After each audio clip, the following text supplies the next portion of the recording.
Change is in the air. We have a new president, MLS has a bunch of new players, and ET has a new look. Hey, Greg, was I supposed to shave? No. Keep the Tom Selleck thing, it's working. We have a new format, but it's still called Extratime. Next.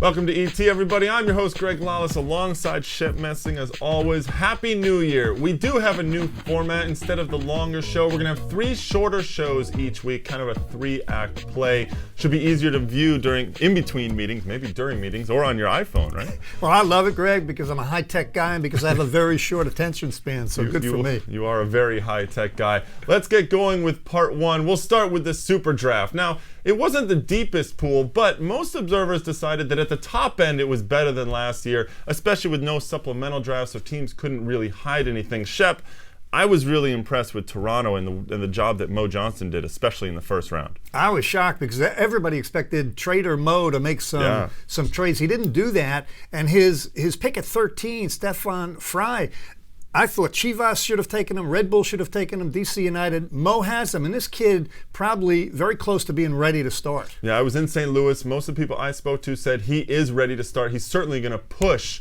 Sutton in the goal, give him a little bit of competition. Another pick at number 4, they had O'Brien White, the 2007 Herman Trophy winner out of UConn.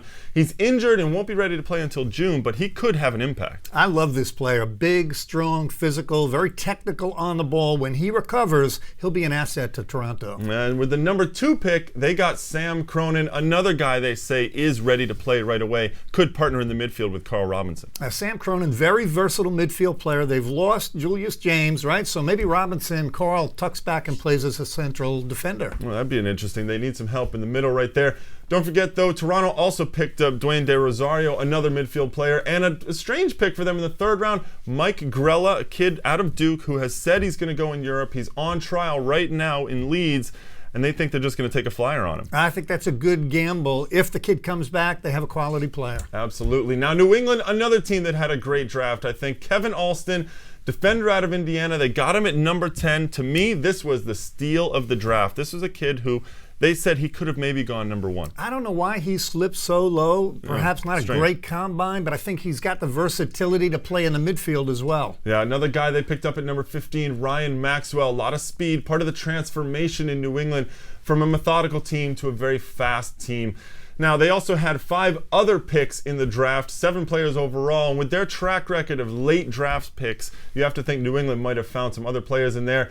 Furthermore, they got Mike Vadira back, a 2008 draft pick who's come back from 1 year in the Scottish League when he really didn't do much. Well, nobody in Major League Soccer has done a better job historically in the draft than the technical staff at New England. Absolutely. Now, Los Angeles has a new technical staff heading into this year, and they picked up 2 players that they're really going to help, and in the back especially. Omar Gonzalez, big kid out of Maryland.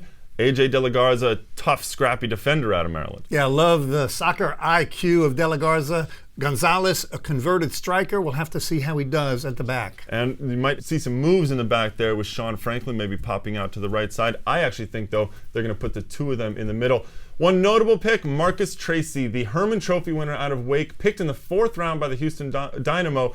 I spoke to Dominic Kinnear, and he said, we take a gamble. We have his rights for 2 years. Why not? He might not like Denmark. Leave it to Dominic Kinnear. At that spot, nothing available in the draft that he wanted, so this is a good gamble. Well, Tracy has signed with Aalborg in Denmark. And we'll leave you with the best moment from St. Louis. There were 60 picks overall. At number 58, Chicago Fire selected Richard Jota from Campbell University, who just happened to be in attendance.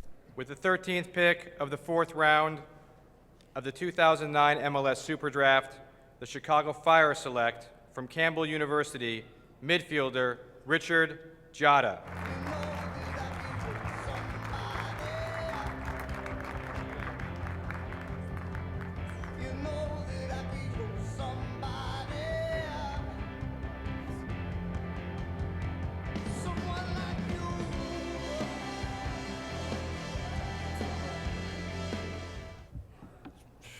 I don't really know what to say right now. I just say thank you for everyone that just stayed around and waited to see me get drafted.